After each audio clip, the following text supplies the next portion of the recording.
Monday.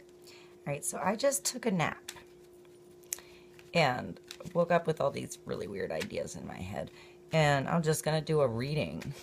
Let's do the sexy tarot, the Manara, for the highest, greatest good of everybody involved. Give us bigger, higher clarity in the situation that you're inquiring about. It's, I guess, going to be for Monday. Monday, March 21st. We're in between a solar and lunar eclipse. Let me show you the jumper. The jumper is the Six of Earths. Generosity, gifts, fairness, equal exchange of goods. I actually showed this card in another reading. All right, so I'm going to put that back and continue the thing. All right, so we're in between eclipses. And interesting that there was such preparation in the sky and such for the big storm. Lots of cloud covering up there today. And apparently we had a big gamma burst happen. Interesting. That's like 5th, 6th, 7th, 8th dimensional energy coming through. Maybe that cloud covering trapped a little bit of that good energy for us to get. Maybe that didn't matter at all, and they just think it does. Anyway, yeah, it's weird how the sun and the moon just completely cover each other perfectly every time an eclipse happens, isn't it? It's a very, very, very, very big coincidence that the sun is so far away and so huge and hot and powerful. But you can send a weather balloon up 40 miles. Wait, I'll show you. You can send a weather balloon up 40 miles. I'll have to make a thing to this. That's the sun. You see the sun up there? Right? Now look at the clouds. There's a hot spot on the clouds. This, hold on.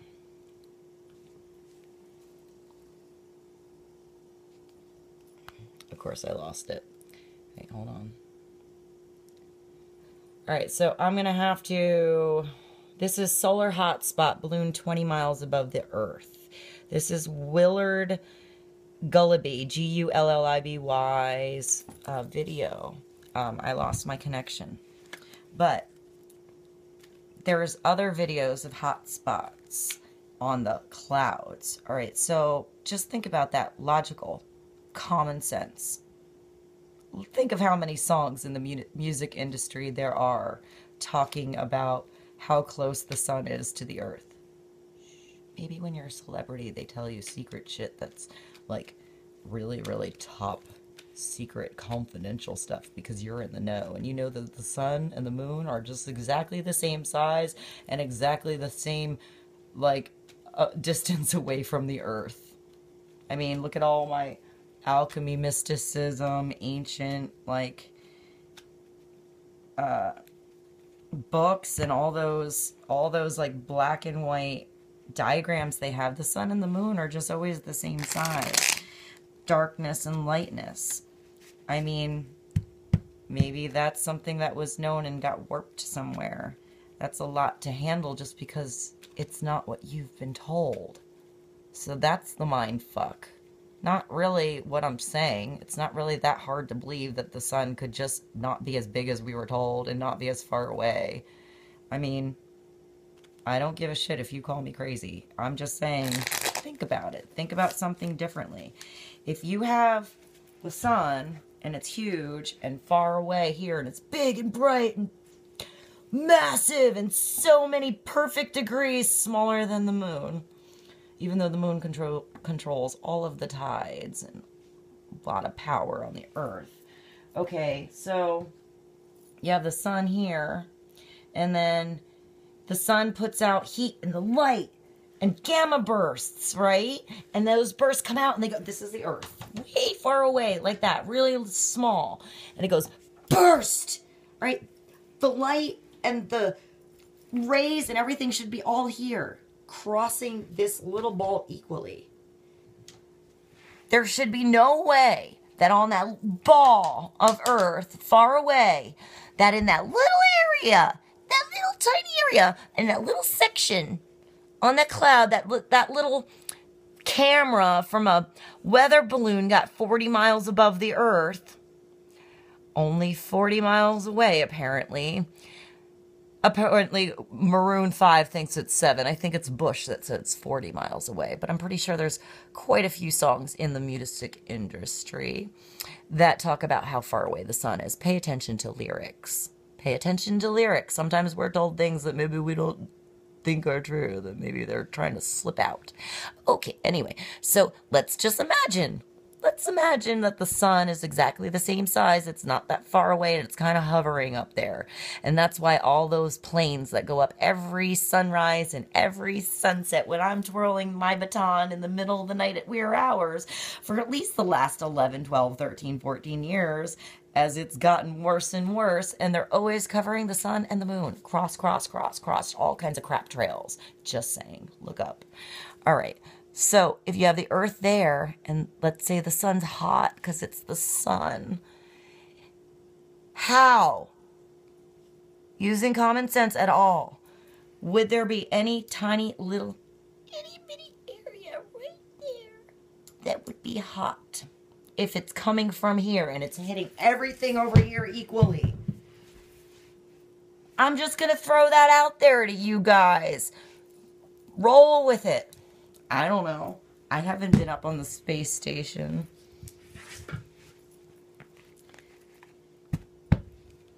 All right, let's pull some cards since I just totally took a tangent. All right, so what do we need to know about sexy time for Monday and or relative to when you find this video? But maybe this gamma burst that we just got is causing some extra prickles in the air. Oh, I should get up and show you something. I'm going to get up and I'll leave these here so you can see I'm not taking the cards. Hold on.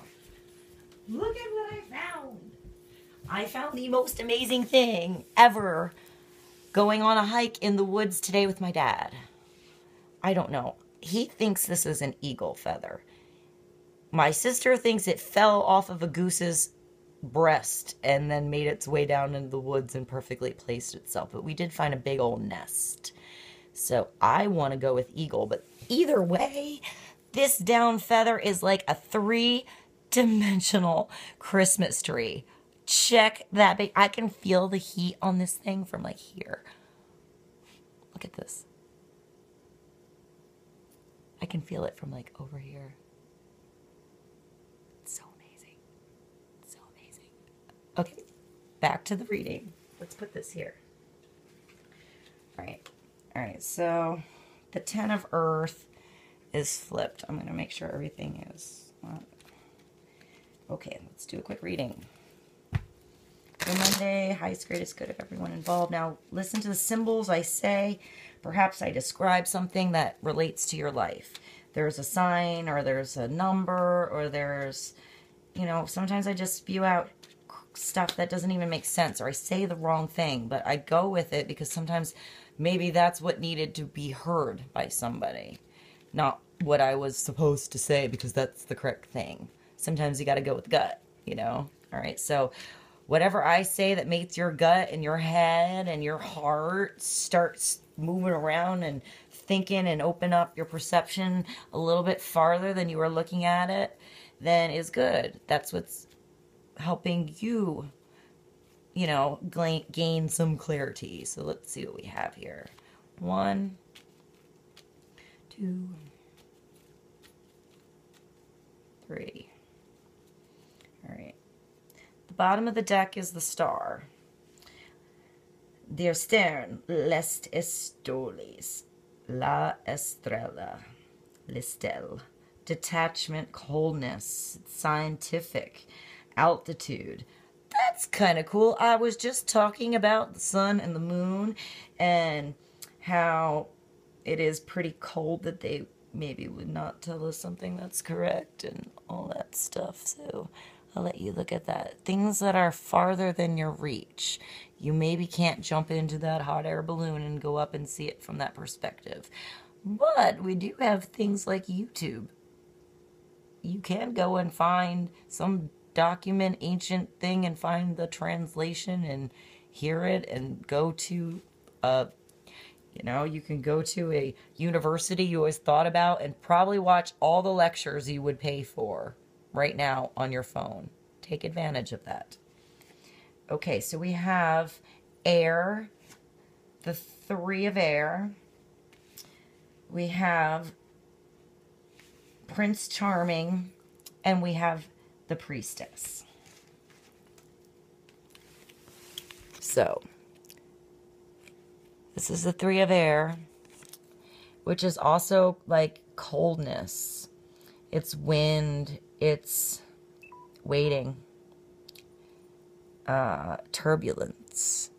It's air, so it's thoughts. It's when your thoughts become turbulent and they're spinning around like a tornado. All right.